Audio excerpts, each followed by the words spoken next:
Welcome to my channel. बेटियां पराई होती हैं। किरण कॉलेज से घर आई तो रबिया और अहमद को आंगन में खेलता देख इसके थके हुए वजूद में गोया तवानाई सी भर गई। 6 साला रबिया और 4 साला अहमद भी किरण को देखते ही दौड़ते हुए आए और नन्हे मुन्ने हाथों से किरण को हिसार में ले लिया। तो इसने दोनों को बारी बारी प्यार किया और कदम अंदर की तरफ बढ़ा दिए। इसके जहन में आगे की सूरत हाल का तस्वुर जागा तो इसकी थकन दो चंद हो गई। उसने लबों पर मसनूही मुस्कुराहट सजाई और अंदर दाखिल हो गई। हस्बे तवक्को अम्मी किचन में थी और सिद्रा आपा महज 7 कड़ी गप्पे हाँक रही थी। जितनी तेज़ी से अम्मी के हाथ हंडिया भून रहे थे उतनी ही तेज़ी से सिद्रा आपा की ज़बान चल रही थी। उसे गुस्सा तो आया मगर वक्त का तकाजा था कि अम्मी को हटाकर खुद चूल्हे के सामने खड़ी हो जाए। आम दिनों में वो कॉलेज से आकर फ्रेश होकर पंखे के नीचे बैठ जाती। फिर जब तक अम्मी नमाज़ पढ़ती वो रोटियां डाल लेती थी। फिर दोपहर में सिर्फ वो और अम्मी होते थे तो ज़्यादातर दही या फिर कभी किसी सब्ज़ी के साथ रोटी और कभी खिचड़ी से काम चला लेते थे। अब्बू दोपहर में सलाद और रात में दलिया खाते थे। रात के लिए वो भाई के आने से पहले सालन तैयार कर लेती थी मगर आज तो आराम मुश्किल था क्योंकि शादीशुदा बड़ी बहन सिद्रा बमा बच्चों के मौजूद थी। उसे बहन का आना हरगिज़ नहीं खलता था। ये इनका मैका था। खुद इसे भी बहन और बच्चों से फितरी मोहब्बत और लगाव भी था मगर मैके आकर सिद्रा आपा का मेहमान बनकर बैठ जाना उसे उस वक्त जहर लगता था जब वो अम्मा अब्बा को बेटी और नवासा नवासी के बेजा चौंचले पूरे करते देखती थी। वो आगे बढ़कर अम्मी को चूल्हे के आगे हटाने लगी। अम्मी इतनी गर्मी में आप कहाँ खड़ी हो गई? बीपी बढ़ जाएगा, आप हटे मैं करती हूँ। हाँ देखो ना किरण, मैंने भी कहा मगर अम्मी सुनती कहाँ हैं। कहने लगी कि तुम्हारा मेका है, तुम आराम करो। सिद्रा आपा ने हंसते हुए कहकर छुरी उठाई और जाने किस ख्याल के तहत गाजर छीलने लगी। वो अपना आप खुद नुमायां करने में और अपनी अवभगत करवाने की खूब माहिर हो चली थी। वो शादी से पहले ऐसी ना थी मगर शादी के बाद ख़ुसूसन बच्चों के बाद शुरू में दिए जाने वाले प्रोटोकॉल को अब उन्होंने अपना हक समझ लिया था और इसके लिए बाज़ औक़ात वो खुल्लम खुल्ला डिमांड करती तो बसा औक़ात खामोश एहतजाज। किरण अम्मी की वजह से ज़बान बंदी पर मजबूर थी और वो चाहकर भी सिद्रा आपा को ये एहसास नहीं दिला पाती थी कि आप अपने मैके का कुछ तो एहसास करें। अभी भी इसने खुद पर बामुश्किल कंट्रोल किया वगरना इसका दिल चाहा था कि वो कह दे कि सिद्रा आपा अम्मी की तो आदत है मना करने की मगर आप इनके साथ ज़बरदस्ती करती, हाथ पकड़कर बिठा देती कि अब मैं आ गई हूँ, आप आराम करें। अब अम्मी अगर सब्ज़ी बना रही हैं तो आप कम अज़ कम अपने बच्चों के लिए दाल चावल तो खुद बना लेती। मगर हर बार की तरह वो बस दिल ही दिल में सोच कर कुढ़ती रही। अभी वो चावल दम पर रख कर हटी थी कि सिद्रा आपा ने बहन से फरमाइशें शुरू कर दी। किरण ज़रा 4-5 खट्टी मिर्चें भी तल लेना, तुम्हारे बहनोई को तो पसंद नहीं तो मैं बनाती ही नहीं। और सुनो बच्चे तो खाली दाल चावल नहीं खाएंगे, कबाब हैं तो तल दो या पापड़ बना लो। रुको मैं देखती हूँ। रबिया शौक़ से खाती है अम्मी के हाथ के बने कबाब। मिर्चें नहीं होती ना, सोच रही हूँ अम्मी से बोलूँगी कि आप अब्बू के लिए बनाएं तो ज़्यादा बना लें, मुझसे तो अपने बनते ही नहीं और 4-4 तरह के कौन बनाए।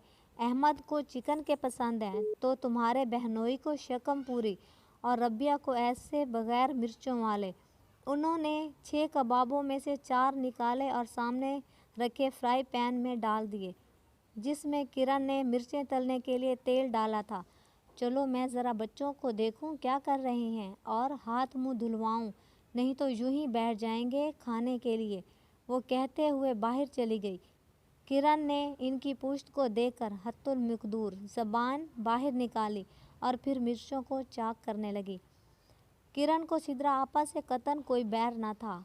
वो इसकी माँ जाई थी। शादी से पहले तो सिद्रा आपा इसकी बेस्ट फ्रेंड थी मगर शादी के फ़ौरन बाद ही सिद्रा आपा के मिजाज को तेज़ी से बदलता देखकर किरण हैरत में गुम हो गई। وہ جب بھی آتی تو ان کی گفتگو کا آغاز میرا میاں میرا سسرال اور پھر میرے بچوں سے ہوتا اور اختتام بھی یہی ہوتا۔ میکے اور اس سے بابت جڑی ہر بات کو وہ بالکل ایسے لیتی جیسے کوئی چھوٹا چینل جس کے پروگراموں سے لے کر بریکنگ نیوز تک کی اہمیت محض تھوڑے بدلاؤ کے لیے ہوتی ہے، وگرنہ اسے کوئی بھی قابل اعتنا نہیں جانتا۔ سدرا آپا میں یہ بدلاؤ کیوں کر آیا وہ چاہ کر بھی اس کا سراغ نہیں لگا پائی تھی، اور براہ راست ان سے دریافت کرنے کی اسے امی کی طرف سے اجازت نہ تھی، سو توہن و کرہن زبان کو تالوں سے لگائے رکھتی تھی۔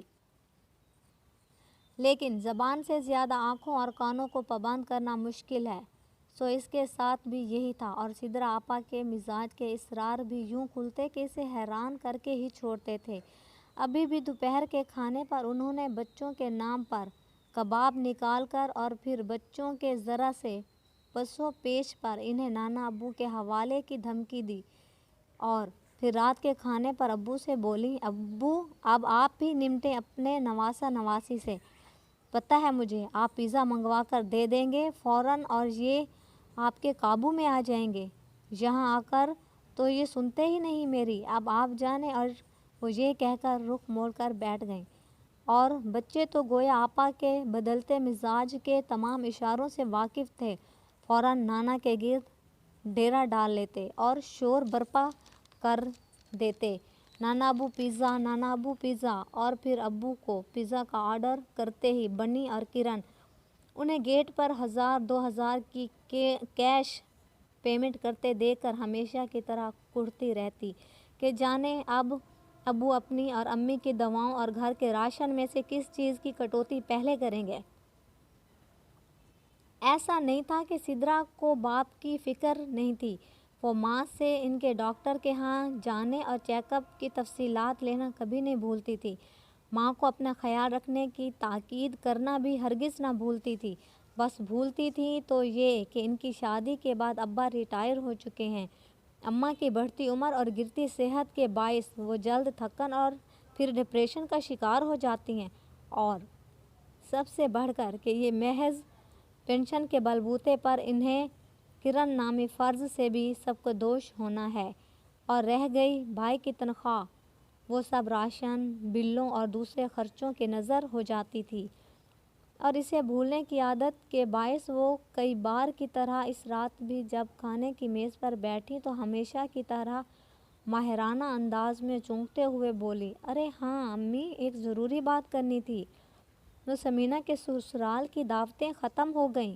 وہ فارغ ہے، میں تو کہہ رہی تھی کہ آپ لوگ بلوا لیں اسے، خیال رکھیے گا ہانیہ چھوٹی جیٹھانی کے میکے والوں نے تو ریسٹورنٹ میں بلوایا تھا، آپ لوگ گھر میں کر لیں، بے شک مگر آئٹمز شاندار ہوں، آخر میں تو میں بڑی بھاوج ہوں سمینا نند کی، ورنہ کہیں کوئی کمی رہ گئی تو ساری عمر باتیں سننا پڑیں گی، آپ دن کنفرم کر کے مجھے بتا دیں، میں فون کر دوں گی، پھر آپ بھی کر دیجئے گا، اور میری ساس اور ہم لوگ تو خیر ہوں گے مگر آپ خود انہیں بھی فون کر دیجئے گا، آپ کو پتہ ہے کیسے برا مان جاتی ہیں ذرا سی بات کا، اور امی ان کی نئی فرمائش پر میں سر ہلا کر رہ گئی، اور یہ بھی نہ کہہ سکی کہ بیٹا تمہاری عزت بنائے رکھنے کی خاطر اب ہمیں اپنا سفید پوشی کا بھرم ٹوٹتا دکھائی دے رہا ہے، مگر وہ ہمیشہ کی طرح خاموش رہیں،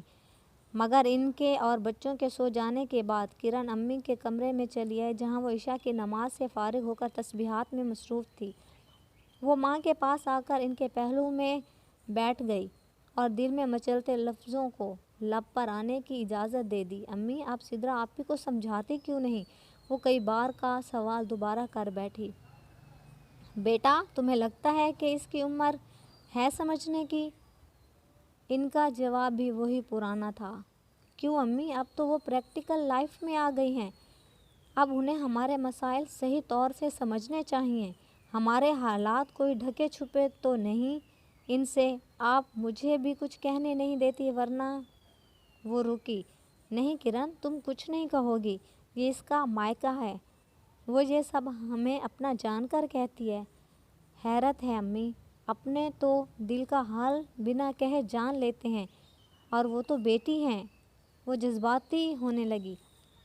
हाँ, वो बेटी है और बेटियां पराई होती हैं। अम्मी का लहजा जज्बात से आरी था।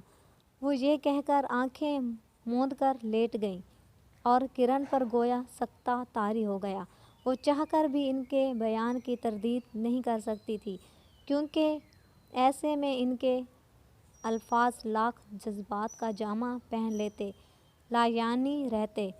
सो इसने खुद से अहद किया कि अपनी बारी पर वो अपने लफ्ज़ों को अमल की तस्दीकी मोहर लगाकर अम्मी के हुजूर पेश करेगी। क्या आप बताएं अम्मी, क्या वाकई बेटियां पराई होती हैं? फ्रेंड्स, ये थी मेरी आज की वीडियो। उम्मीद है आपको पसंद आएगी। मेरी हौसला अफजाई के लिए मेरे चैनल को सब्सक्राइब करें, वीडियो को लाइक करें और अपने तमाम फ्रेंड्स में शेयर ज़रूर करें, और साथ ही बेल आइकन को प्रेस करना ना भूलें, ताकि मेरी हर नई आने वाली वीडियो का नोटिफिकेशन आपको मिलता रहे। अपनी नेक्स्ट वीडियो में मिलूँगी, तब तक के लिए अल्लाह हाफिज़। वेलकम टू माय चैनल बेटियां पराई हो।